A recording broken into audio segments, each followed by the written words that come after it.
So there's a lot of stress from this whole entire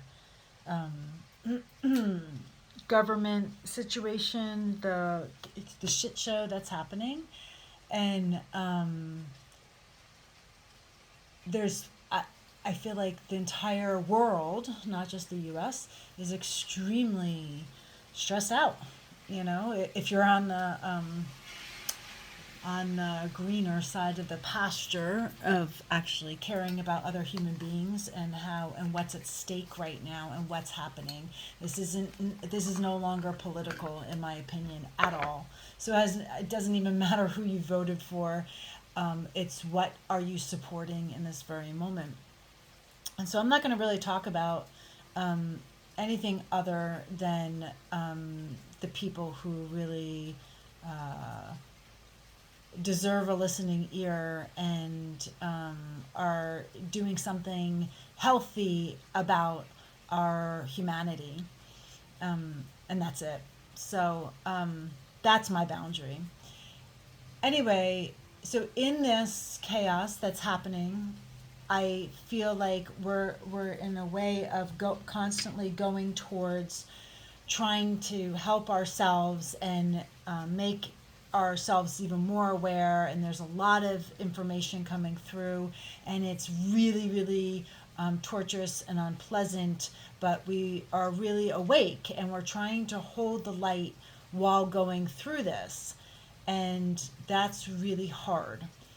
And so, to keep the light, you can't have your own dimmed, you know? And so I always try to go to, okay, where can I really give myself pleasure and love and kindness? Not just always giving that towards others, but giving that towards myself. And so one of the ways that I do that is I have very, very firm boundaries. And so I will not tolerate nonsense any longer. They do not deserve my listening ear. They do not deserve my attention. And that also goes for the news, not just people who are, ridiculous and brutal in their own saga and journey and drama. But it also goes for the environment in which I live in. So I really limit what the information I'm getting, because I only could do so much, so I only could handle so much. And if we all do our part, it's great. That's how it works, that's the magic of it. So the reason I'm talking about this is because I really want to have more of a conversation on what can we do better aside and along with what we're already doing. Okay, so we're already protesting, we're already marching in the streets, we're already voting with our dollar. That's a big one. We're already standing up and saying, no, stop raping me. Enough is enough. We're doing all those things, and those are great. But we have to also jump ahead of what do we want, okay? Because we will get caught up in the actual war and the fighting, and not all of us are going to make it, you know what I'm saying? So it's just kind of like, how can we possibly jump ahead? And I've been really working with this on the energy of this, and it's really, we're doing all parts. We're not just doing one part. Some people like to just be like, oh, well, I'm just going to jump ahead, and that's just the light. No, it's all light. And so it's just the importance is that bringing and turning on our light in the sense of not through mockery or belittlement, which we're past that point right now. It's to the point of where it's honoring that fire that lives within us and the truth of that. So there's this guy I just saw on so I'm a really big believer in using your suffering. I don't believe that we just have this doom and gloom situation and we're meant to suffer. I do not believe suffering is actually a bad thing. I believe it's a bad thing when it's using us. When you're using suffering, to pull yourself up from the bootstraps kind of thing, so pull yourself out of this man-made muck, of being able to be your own survivalist, because when you're saving yourself, that when you're standing up for humanity and saving yourself, you're helping save the entirety of humanity. It's not just one, and you know that, when you do it for the whole. So my light is so important, not just for me, not just for my sanity, but because the more peaceful I become, the more that outreaches to all this jargon, essentially. So I'm going to turn this real quick to somebody and just listen to this for a second. Never waste your suffering. I ask my students in my happiness class to keep a failure and disappointment list.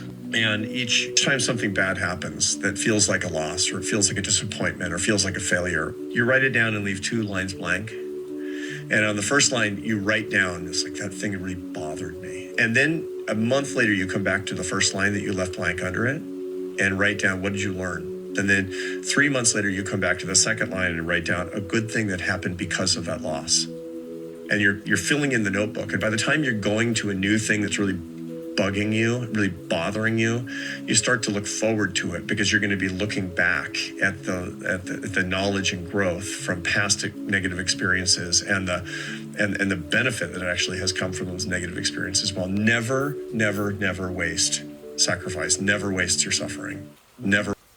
Okay, so it says my guest today is Arthur Brooks, a Harvard professor and behavioral scientist who has reshaped our understanding of human happiness. So the reason I'm showing that is I really wanted to kind of do a quick, I would do that with where we're suffering right now, and to write down all the things that we're actually consciously suffering in, and how we're actually we actually could use this movement to the betterment of humanity. So one of the things I always, I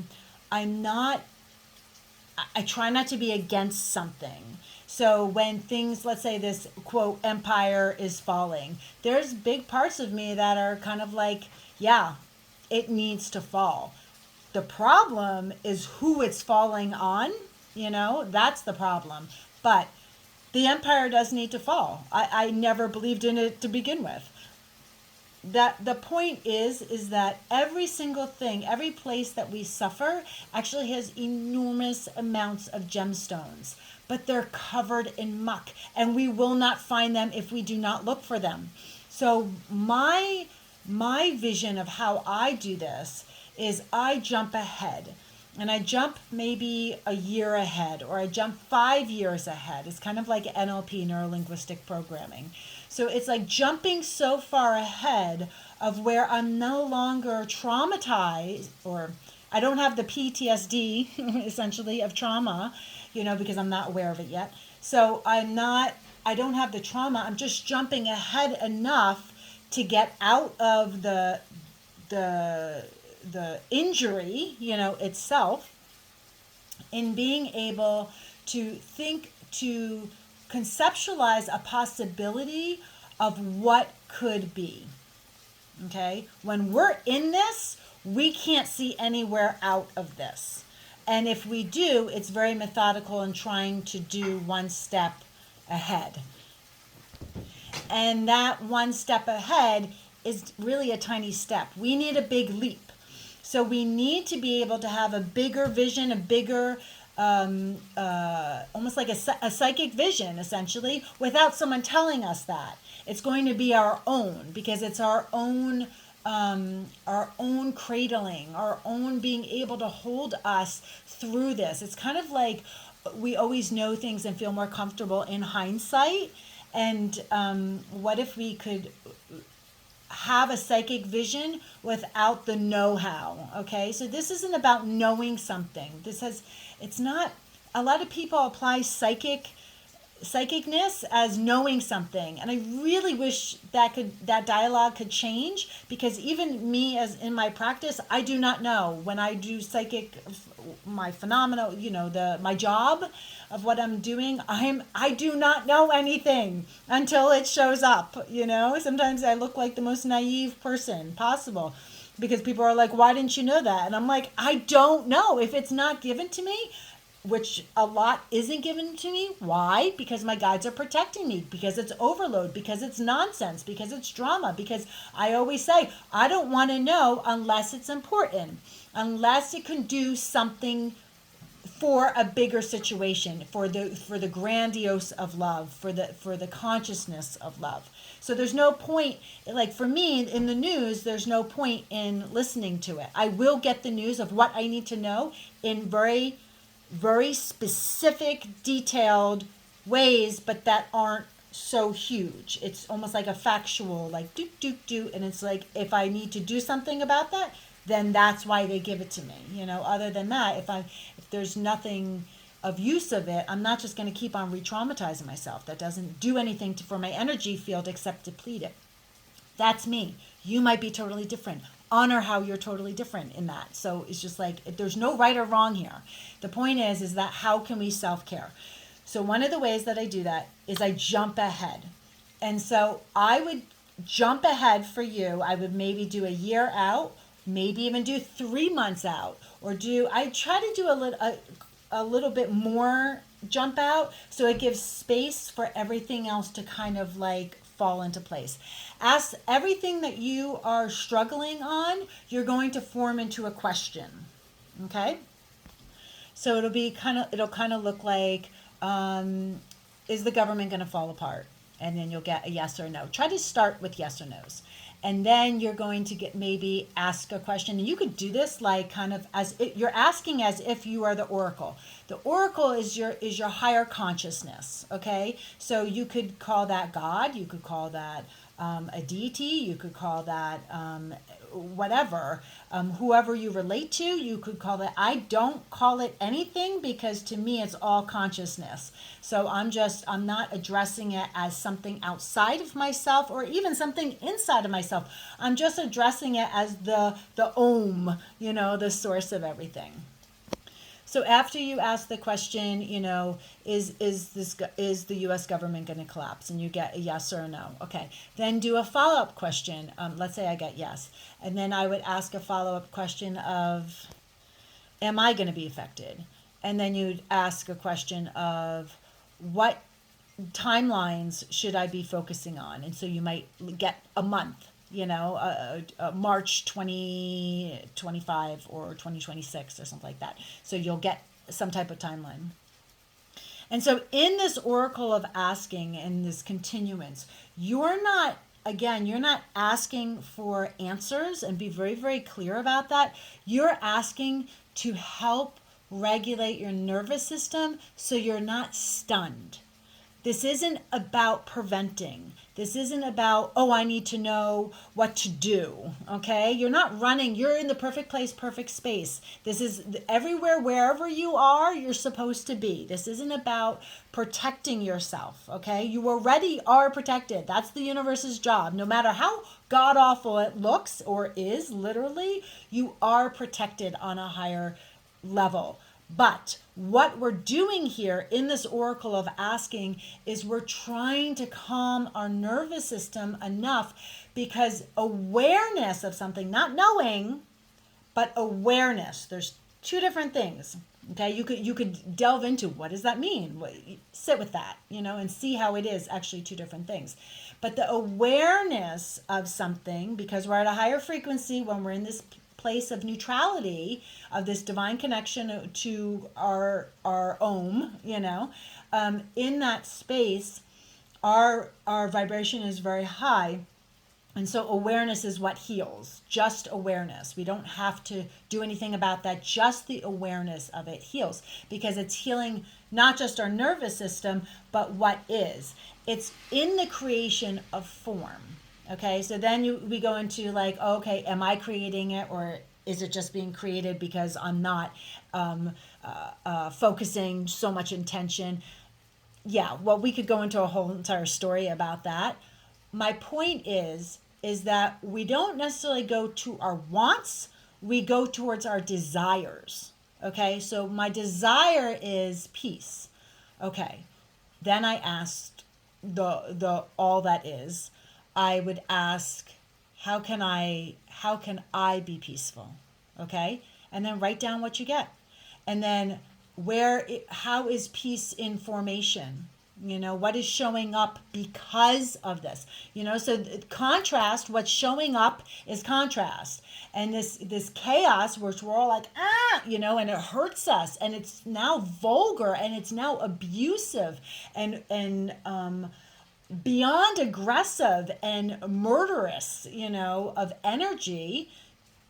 Okay, what are we learning from this? What is society learning from this? This is the digging of finding the truth. Okay, the truth in that there is no wrong.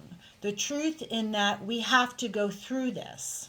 Okay, so we're starting to ask those questions. So now it becomes less of an oracle of trying to calm my nervous system, and now it's going to, what is the good here? What is the offering of this? Okay, so even if you just ask those words of what is the offering here, you would be shocked of what comes up and what comes through. And what you're doing, you just write it down, and you just be quiet for 2 seconds. Please don't even wait more than 2 seconds. Just start writing, even if it doesn't make sense. Doesn't matter. You're just scratching it out. You know what I'm saying? Sometimes for me, I have to type because it happens too fast, but whatever works for you. Writing is really good if you can do it. So those types of things, you're chipping away at what looks like a foundation, what looks like a truth, what looks like a pillar of, well, I based everything on that. I wish I had here. Wait. Even the spoon bending, you need to go watch my video on spoon bending, that I bent this spoon. Something so hard, something metal, I can't bend it, that kind of stuff. That type of energy is so stiff and so forth. And it's just like, because our mind is so into firm belief systems that we've been set into believing our whole entire lives from generations upon generations, we are now being offered an opportunity to completely say, what if? What is the offering here? Now, you could go into the realm of what if, but that keeps you too much in your mind because you're trying to still figure it out. And that's fun and that's good. You should have a what if party. That'd be really fun with a lot of people who are like-minded than you, with you. That would be a really fun exercise. So it gets you out of the news and into the, action, of that. What if? It'd be fascinating actually to do and record it, But what we're talking about right now is that you personally is taking all these things. Let's write them down. Write down the god-awful, terrible things. Try to do it more in a summary rather than so specific, because it's hard to get what is the offering here in very specific stuff. But you're going to ask the question. So you write down the terrible statement of, whatever, the state of affairs of what's happening. And then you're going to say, what is the offering? And then answer it. And answer it from a place of just curiosity. That's it. And so what you're doing is you light a candle, get yourself in quiet space. Don't obviously do this, in a loud place or stuff like that. So you can hear yourself enough and hear what's coming through of what is the offering here. Because I will promise you, and it moves me so much that I am so grateful that this unfortunately is happening. Just that. I'm so grateful that this unfortunately is happening. If that could make sense, you'll get it. All right. All my love.